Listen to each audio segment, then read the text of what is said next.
All right, so here is everything I purchased. Oh, well, almost everything that I purchased to make 5 freezer meals and a bonus of broth, bone broth, as well as 1 lunch item. So I have plenty of chicken broth here. I have 2 rotisserie chickens. I have some pasta, cheddar cheese, tomato sauce, kidney beans, olives, more tomato sauce, diced tomatoes, cranberries, dried cranberries, pecans, parsley, thyme, enchilada sauce, some crushed tomatoes, carrots, celery, and this masa, as well as chicken and ground beef. So I am going to be making enchiladas, chili, chicken noodle soup, lasagna soup, chicken salad for lunch, and then bone broth. And if my calculations are correct, the dinners should last me about a month. So, yeah, let's go ahead. I want to get the chicken shredded up, and then we can start in on the enchiladas. I want to do those first.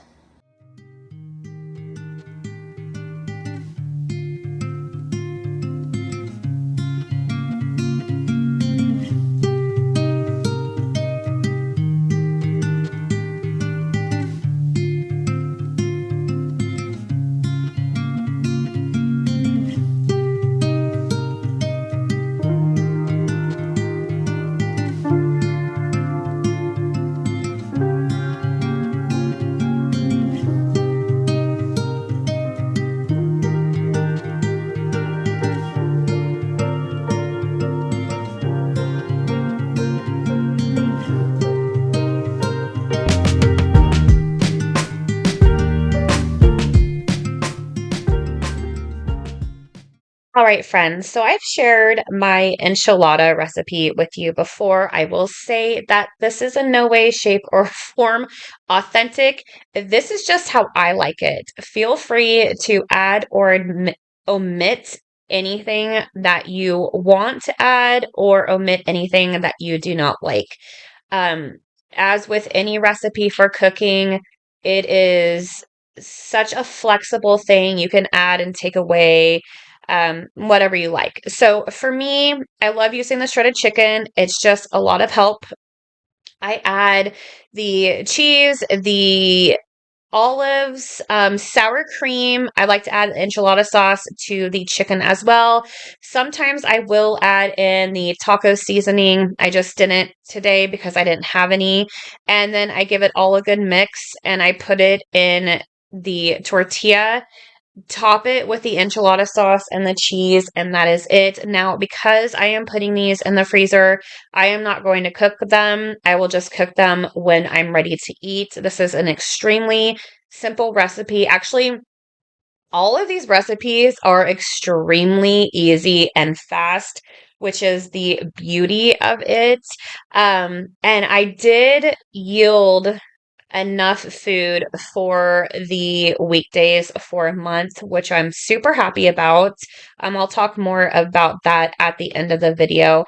But these enchiladas are super creamy and delicious. I like to wrap them with the parchment paper and the foil. So I have the option of either putting them in the oven to bake them or popping them in the microwave, and I just get rid of the foil if I'm in a super big hurry.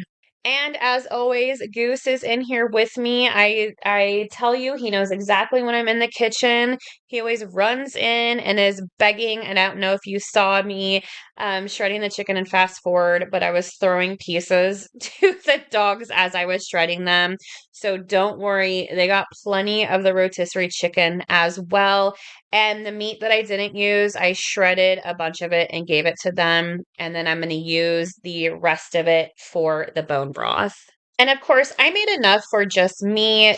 This is counting for just one person for the month for the weekday. Of course, if there's two of you, you can, make more enchiladas. I made some where there was just two enchiladas in a packet, and then some that there was three, depending on how hungry I am.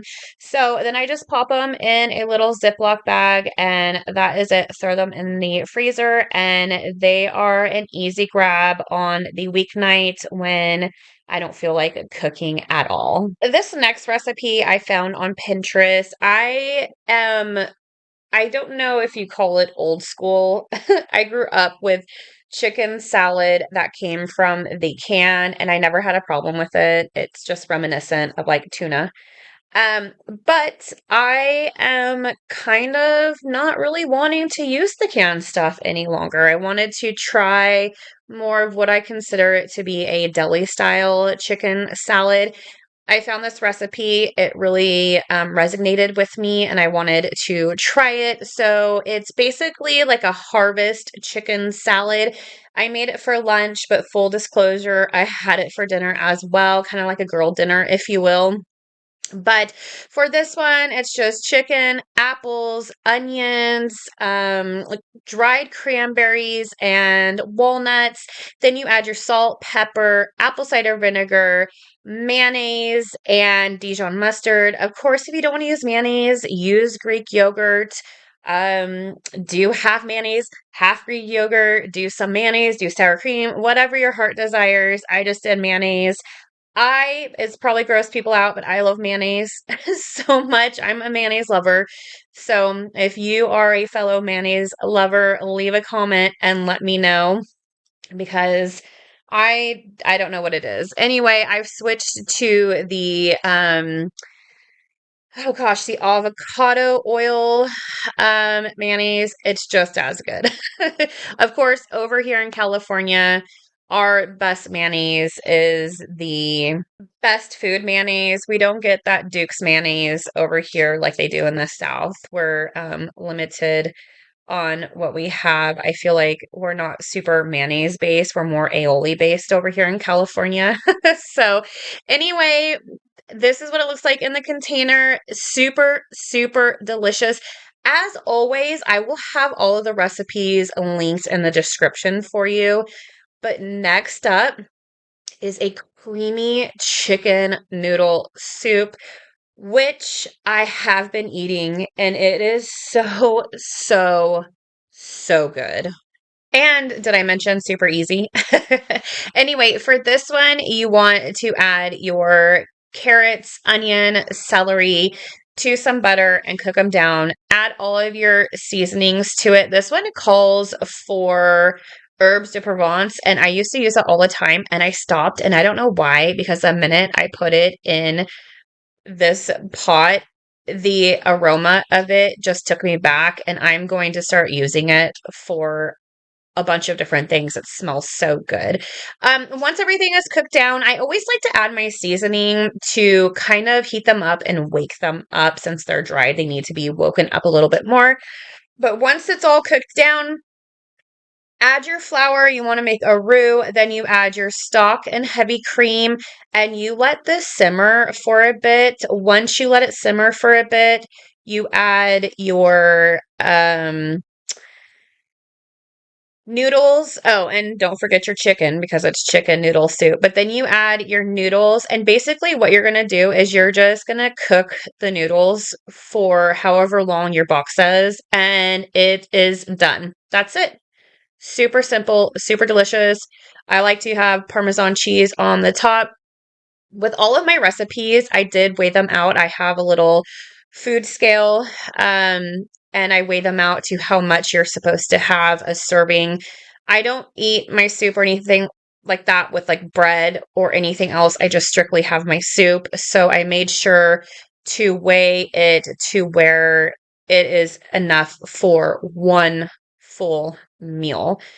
But it is so creamy and delicious. A little Parmesan cheese on the top, and you're good to go. Oh, yeah, and don't forget the fresh squeeze of the lemon. It just wakes the flavor up. And then I added parsley at the end. You don't have to if you don't want to. It just gives it a little more added freshness, as well as the lemon. Super, super delicious. I highly recommend this one. I've never had a creamy chicken noodle soup before. The ones I've always had are just broth based, which are equally as good, but this one is just so comforting. It's just a comfort soup. And here we have a more popular soup, lasagna soup. I don't know if it's still all the rage, but I know last year or maybe the year before, it was all of the rage and everybody was making it. And I have kept it in my recipe index because I really like it. So basically, it's just ground beef. Of course, you can use ground turkey or ground chicken if you don't want the beef. And then you just put your seasonings and all of your tomato products in the pot, garlic, stir it up, add your broth, and just let it simmer for a while. I like to always let my soup simmer for a bit to where all the flavors get well incorporated. Once it simmers down, you add your noodles. Now, I couldn't find gluten-free lasagna noodles for myself. I am gluten-free, but any noodle will work basically. I've seen many of recipes where people use all kinds of different noodles like bow tie or penne, whatever floats your boat, whatever you want to do. And then you just add your noodles and cook it however long your noodles take to cook. And that's it. Super simple. Now, I always like to make a little ricotta topping for mine. I love ricotta cheese. I know there are some people who do not like ricotta cheese, but for me, I do like a mixture of ricotta. I do Parmesan cheese, mozzarella cheese. I had parsley, so I put parsley in the mix.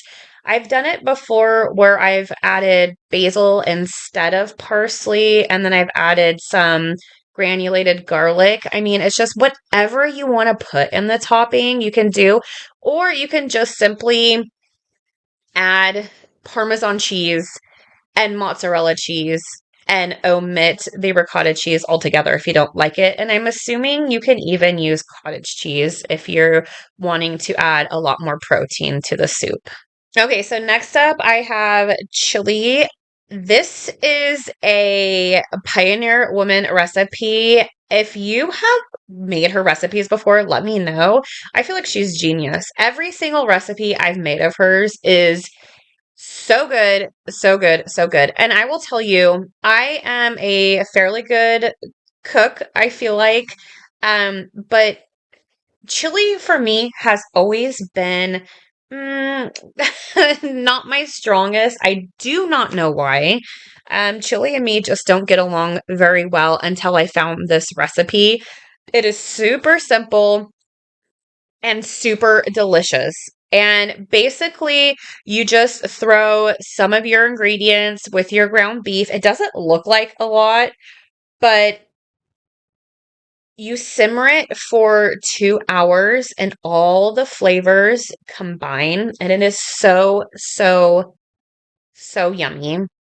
So once you add kind of like your meat ingredients, you've got your beef, your spices, and then some tomato products. I added beef broth to mine. It says that you can slowly add water if you want, if it gets too dry. I just did beef stock because I wanted extra flavor. But what I'm putting in here is some masa flour, and it gives it such a unique and delicious flavoring. You have to try this if you're a chili lover, or if you're like me and for some reason chili doesn't love you. You can't make it to save your life until you find this recipe. Now, at this point, this is where you add your beans. Of course, I suppose you could just keep it beanless if you want to. That would be delicious. I just wanted to add a little bit more protein in there, so I added my beans. You can add whatever beans you like. And then I added a little bit more water. It was just a little too dry and thick for me. And that is it. I like to add sour cream to mine and a little cheese and some chives or green onions. And it is yummy, yummy, yummy. Let me tell you what. And so the very last thing I am going to make is some bone broth. I absolutely love bone broth. I like to drink it in the morning time. I like to use bone broth for my soup if I have it, but super yummy. And I'm not wasting anything. So all of the chicken that I shredded off, I am now using the rest of the chicken. I'm putting it in there with some carrots, celery, garlic, onions, bay leaves, peppercorn, and thyme and water. And you just let that simmer for at least 2 to 3 hours. The longer it goes, the better the flavoring. Mine was reducing down quite a bit, so I stopped it at around 2.5 hours. And then you're just going to strain it with a fine mesh strainer. What you want to do is you want to let the bone broth cool down because you want to get rid of any fat that floats to the top. I just put mine in the refrigerator, let the fat harden, and then I get rid of it. And this is what's left is a delicious, hearty bone broth for your cooking needs or your drinking needs. It's very good on your stomach if you have a bad stomach. So that is it. So here's a recap of everything we made. We made the enchiladas. We made the chicken salad for your girl dinners or your girl lunch. We have our creamy chicken noodle soup, delicious, as well as the lasagna soup, the chili, and the bone broth. I hope you all enjoyed cooking along with me with these freezer meals. Let me know if you make any of them. Don't forget to tag me on Anne's Country Cottage over on Instagram so I know you made them. And like I said before, all of the recipes will be in the description box below.